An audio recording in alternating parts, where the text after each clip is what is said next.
No other Robot Master has an AI this strange. Everything I say is based on my own opinions and experience. I'm not speaking for the public, and my feedback should be treated as such. You are watching Nico Evaluates.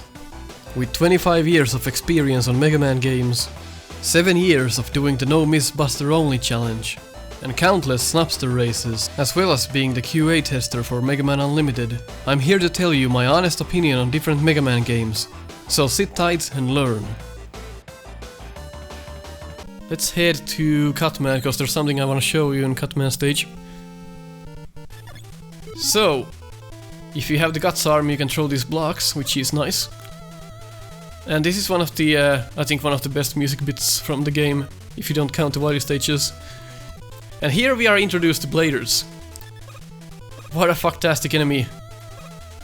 Easy to avoid if you know what you're doing, but if you don't know what you're doing, holy hell, these guys will rape your eyes out of your head. And they always seem to come in groups of 3, and they will follow you as long as you allow them. And there's no limit, there can be like 6 on the screen at the same time. They don't give a fuck. So you're in a bad spot if you let them near you. Luckily, we have a bit of a shield weapon. And that's pretty nice. I would have just made the shield last longer. So if we have a shield weapon that also fires projectiles, just make the shield a bit better. Because right now it's a bit of a... It's like, it's not good enough. Again, this ladder here. Why is this ladder here? There's no reason for the ladder to being here. But if this is the shield weapon of the game, we just have to agree. We just have to live with it. Like there, it's not perfect by any means. So Fireman's weapon, as a shield, it's pretty poor, and as a projectile, it's pretty poor. It's not a good weapon. So it does get rid of the bladers, but at what cost? You usually end up taking damage yourself as well. But at least the bladers, they have a pattern. When they encounter you, they'll swerve like that, and they'll always do the same thing depending on where you are. So they're not too random. But looks good to me. I do like the blader design. For the first Mega Man game, the blader design is pretty good. This stage has a pretty good flow. It goes from a bit tedious to easier back to a bit of a hard stage. So it goes back and forth, and these beaks work fine for what they are. There's no wrong frames. If they're closed, you can't shoot them, and if they're open, you can. They work well, and as soon as they open like that, you can kill them. Of course, that looked like I shot the closed beak, but it did open at that frame, so it's a job well done. And here's something interesting not many people know about. If you press down at the bottom of a ladder, Mega Man kinda clips to it. You can see that, right? So if I press down, it tells us where the middle of the ladder is, like that, so you can jump straight up. So if you jump and press down, like that, now you are in the exact middle of the ladder. That's interesting, and I'm not sure, I don't think the manual tells you that. But that's interesting regardless, like that. It's, I never found myself using that, but it's very interesting. You can jump up to a ladder by pressing down, and you're in the middle. So these rooms that are coming up here, I think they work well. The background, again, a bit lifeless. But I love what it has going for it when it does. These are also easy to learn. They always do the same kind of thing, the beaks. They always fire up, horizontal or down, in a very specific order. And if you look at them for a while, you get to understand how they work. So it's a very interesting design. So they go from top to bottom when they shoot. It's just a matter of learning. It's good that this guy doesn't clip you. I've seen a lot of fan games where, like, if I was standing here on a fan game, that might actually hurt me. But in this case it doesn't, it's on a different tile. That's a good design. You can also make this jump on the left here if you want to be a daredevil. it is possible. A lot of speedrunners do that, actually. The ones that can actually pull that off every time. Now this, again, the scissors here make the impact sound, even though I'm pretty sure you can't kill them with the buster in the time that is given for you here. I'm not sure if it actually deals damage, but you're not gonna kill any of these with the buster. So just make it ding, is my opinion. I'm not sure if you can actually... Even the elec beam does the little impact sound, but look at how the elec beam shatters. That's a cool effect. Look at that. I could do this all day. That's so fun. The ice slasher though, it freezes the scissors here, cutters. It's interesting. So you can stack them up pretty much.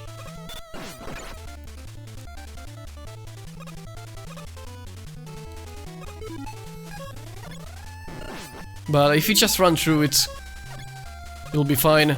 The flea placement is a bit ass here. So right when you clear this section, the fleas come. And that's a bit of a dick move. You're not gonna know that they're here before you take damage. You don't have the reaction time to react to that. So the first time you get here, you're like, holy shit!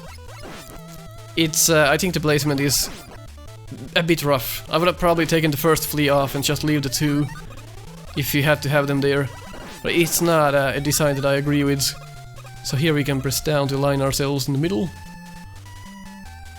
First time ever I used that on an actual run here. I do like these rooms. There's multiple ways of dealing with this, and you can even use your weapons on these. And as you saw there, you can hit the guts blocks with the elec beam as well, which is a good decision from the developers, because you don't always have the guts arm in situations like this, so it's good to have an alternative. Even if you run out of the other weapon, you still have the other. Now, it doesn't make a lot of sense that you could actually move blocks with the elec beam. I think that was like a last-minute decision before they launched the game. It just feels like that. So here I can showcase how you could, if you wanted, use that to your advantage. I'm not sure if you can even hear us. And as you can see, the elec beam fires up as well. So the weapons are not too bad in this game. Just they're not perfect. If you're fast enough, you can clear the screen like that. I do like these screens in Cutman stage. A bit repetitious, all of these stages, but they work pretty well for what they are. And these placements very good. Big ball of energy there. So one other bug that this game actually has is you can grab ladders from the top that are at the bottom. So see that ladder down there? I can actually grab it from here. Like, look at this. And I'm down here. So that's one bug this game has. And this guy will keep on coming. I always call him the Flying Mitt. I can't remember his real name, but looks like a mitt to me, so I'll call it the Flying Mitt. Just like I called the big guys telephone guys when I was a kid. They look like a telephone. I mean, look at this guy. But this is a good decision. You can actually be up here and completely avoid the big guy if you figure this out. There we go, you can skip it. So at least they gave you a possibility to skip this guy. So that's something, I guess. But still, that doesn't make the design good. And it's good that you can freeze enemies and then you can kill them with other weapons. I really like that. Because what the other Mega Man games do, and if you freeze enemies, you can't swap weapons because you can't go to the pause menu. But in this game you can, so that's interesting to see. I like the fact that you can actually miss the enemy with this weapon. It's I wasn't expecting that when I first played the game. But it does arc, so it makes sense. Cutman is a bit of an interesting one because his AI is the most convoluted so far. No other Robot Master has an AI this strange. I'm not sure when this video comes up if we have a Robot Master AI dissection on our Snupster channel yet. If we do, I'll link it, but if we don't, then we haven't figured this out yet. Nobody really knows how Cutman works. He seems so random, but he does have a pattern, but what that pattern is, we're not sure yet. Unless we have that video up, then we are. But it's funny to think about, because Cutman, in its core, doesn't look like it's a hard Robot Master to understand, but in fact it is. The fact that he has a knockback when you shoot him saves this boss. I link in the top right a video where me and Philin beat Cutman without his knockback. He's a lot harder, because he doesn't pause what he's doing. And I think that they added the knockback because the boss was extremely difficult with the Buster if he didn't have knockback. So this Robot Master is just kind of strange. After saying all of this, I do have to say I like it. I do like Cutman's fights, but I would have been that asshole who would have said, remove the knockback, it's fine. Because that's a real fight. If he didn't have the knockback, it's a real fight. Take a look at the mini screen. That's where you can see the fight without the knockback. It's very interesting. But Cutman is the easiest Robot Master in this game, and you just keep shooting him when he stops like this, and then you just keep doing it after he recovers. There's really nothing else to this. You just keep doing this over and over. So I'm not really entirely sure what I think about his AI, but I kinda like the fight. But I'd like it more if he didn't have knockback. But it's an easy first boss to take down on the game, so I guess that's a bit fair. At least, my feelings are mixed. Let's tackle Gutsman, shall we? We have 2 left until the Wily stages, which is where some of the game falls apart a little bit. But not as bad as in Mega Man 2. So, first instance of Mets ever. As you can see, just by standing here, they're kinda erratic. They don't follow a simple pattern, they just seem to work a bit randomly. They don't do like a brr, brr, brr. They take pauses. Like they pause sometimes, and they behave a bit differently from your everyday Met after this title was done. But as a whole, I think this part works okay. It's not too bad. There's nothing too much. There's nothing wrong with it. But this part, the sound is one of the things that people often find very annoying here. But I think the platforming works well. It's not at first apparent that you should jump when the little notch at the bottom reaches the hole there. So that's a bit of a learning curve. But I think it's a fun mechanic nonetheless. Just a bit of a difficult thing to learn. And if you wanna get rid of the noise, just press select once. That'll get rid of the noise. Bladers, not bad. If you played the other stages so far, you'll know how they work. And the more weapons we get, the more we get to realize how useful they are. And by useful I mean just garbage. Because most of these are just not good for their purpose, but the Ice Slasher here works okay, especially if you can tippy-toe. The Mets do have a good rhythm for killing them fast, because when they open they don't shoot immediately. They give you a short time period to kill them. That's why they work well. In my opinion anyway. And the sound came back. So the bladers are a bit easier with the with Fireman's weapon. Fire barrier? I never can remember the name of the weapon. Good place actually for an energy field, because that section can be a bit difficult, but I would have probably put a small energy here. You're not gonna, like, who's gonna miss that much energy after just a couple of bladers, the Mets. But look at this though, Fireman's weapon deals with these guys instantly. So it's a lot about learning the weapons and how they would be useful in different situations. But I think the learning curve with the weapons in this game is a bit more steep than in other Mega Man games. I'm not sure what it is, but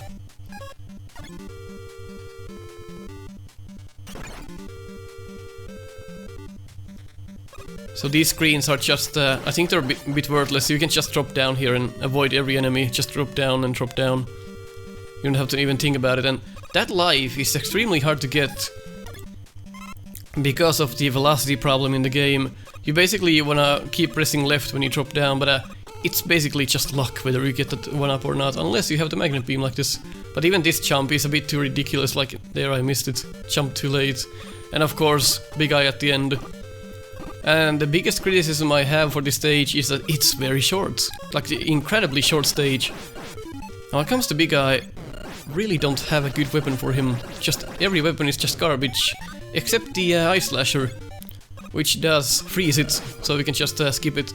But what comes to killing this guy, it is a bit ridiculous. None of the weapons do a really good job at it. Like I would think that the Elec Beam would have been even better than that, but no. And of course the Hyper Bomb, the worst weapon in the game, and one of the worst weapons in the entire series is in this game. And it really is a useful really is a useless weapon. If you wanna see the Snupsters use the Hyper Bomb, we have like 3 different episodes. We have an episode of the Hyper Bomb where we use the original design and try to beat the whole game. Then we use a hack that allows it to detonate on contact, and then we have another hack where we can detonate the bomb ourselves. So I'll link all of those in the description so you can check those out. It's pretty interesting. But what a garbage weapon. Short stage. Not sure why it's not sure why it is this short. Gutsman, I think it's a pretty weak design as a whole. So he can stomp the ground, and whenever he does, you're stuck. I'll show you how. So like this, can't move. So this is the eternal curse, pretty much. And the biggest problem in this fight is that his jumps are completely random. He can just jump forward or backwards, and it doesn't seem to make any sense because it's completely random. And if you keep fighting him from here, he can just come at you and corner you, and there's nothing you can do. The only way to avoid that is to be here, but it's pretty hard to avoid the blocks from there. Why you would want to be here is that when he jumps over you, you go under him. That's one of the only resolutions to like that. Like that's one of the only tricks that you can do to avoid getting damaged. But pretty much everyone who does a no damage on this stays on the left side and prays he doesn't come close. That's the most simple thing to do. So the fight really isn't well thought out because of the random factor. He should have some kind of a pattern going on with him, but it's completely neglected here. There's nothing. He just is, and he just does. To be fair, it's a fun design. I like the way he throws the boulders and the way he stomps the ground, but the random aspect of it just ruins it for me. And that's always rough if you kill the boss right when they are about to fire at you or throw rocks. It's a lot more difficult to avoid the last shot, and you could end up double KOing you both, because your controls are stuck for that moment you kill each other.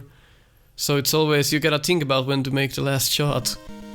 But that's Gutsman, not a lot to say because the short stage, really not much to evaluate in that. Apart from the fact that I hoped it was a longer stage and the boss was better thought out. Bomberman stage, I think is one of the better ones from the game.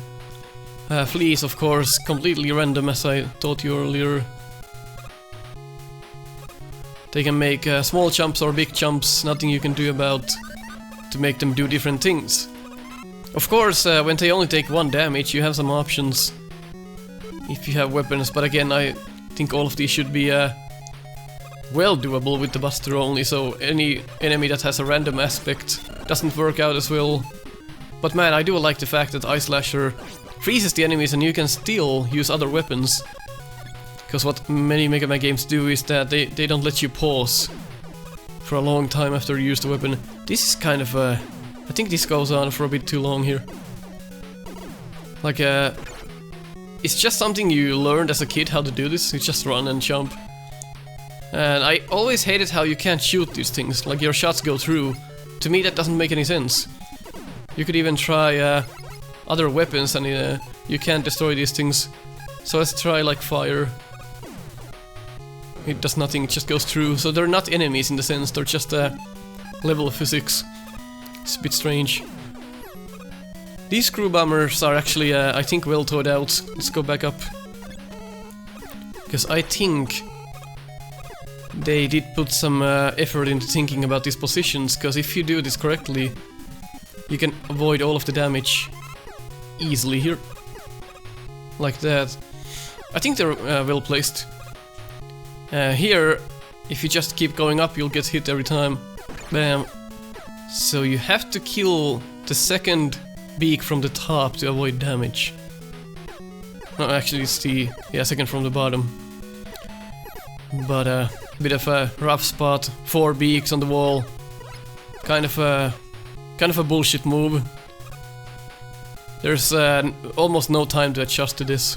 You just have to know that they're there. You have to know which one to shoot for an easier time. And the energy being there, it's I think that's a fun design, the energy being there. I think that's fair. But everything else, it's a bit of an unfair advantage for the beaks, because you're on a ladder trying to battle them off. So in a way it doesn't work out that well.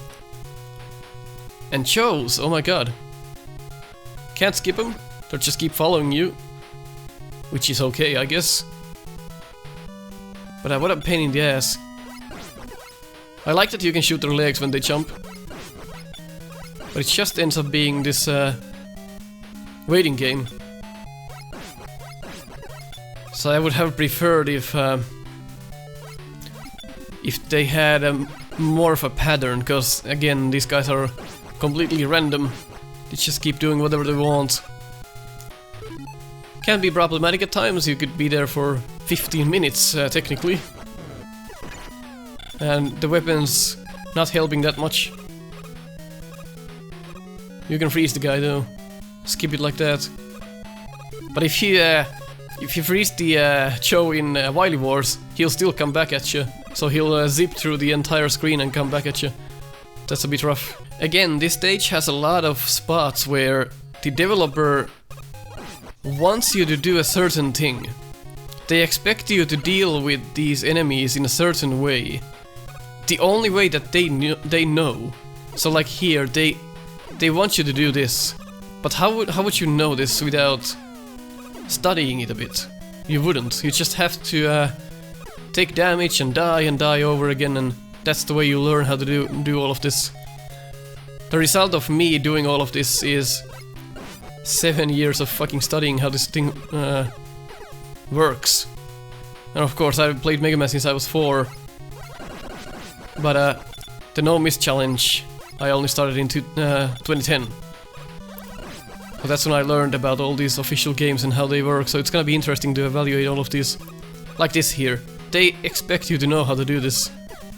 It was coded in a very specific way and everything was placed very specifically.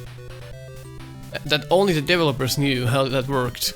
There's no way you're looking at that and going, oh, okay, let's do this. The spine's a bit of redundant here. They don't serve much of a purpose in the screen. Of course, you can make that jump from below. So the only spine that really... Because this spine almost always despawns when you're here.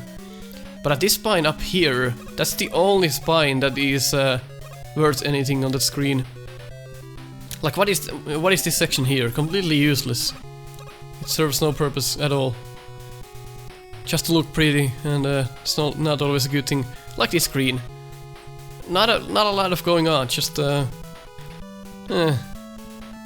very bland designs at times. And stuff like this, you have to be very precise. So no wonder people think this is a very hard game. If you haven't played this before, you just have to know about a lot of things when you play this game if you want to be efficient with it. It's a lot of cryptic shit. If you want to get the life here, such a bad design. The only way to get that life is to just be patient here and shoot when he jumps. or just use a weapon. But what a shitty job, actually. Huge waiting game. That was extremely fast. It usually takes a lot longer because it's based on RNG. And another one here just before the gate. But who's gonna fight him, really? If you have full health, who's gonna stay here and fight him? Nobody. You just end up doing this. Like, why not? Like, who's gonna stay there and fight him? And here, when you go down, unlike in Command where you go up, you have some Susies. Again, you could just go by like this, one per one at a time. Except you can't fit there, because it's poor design. So really, what would you do here? You have to, yeah, you can't even go back up. So you wanna skip those two. It's just a mess. It's just a mess.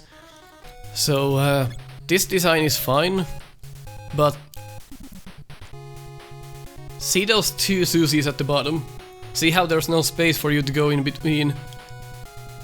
So again, they want you to do this in a different way. They want you to drop down from the top of the ladder and just drop down fully.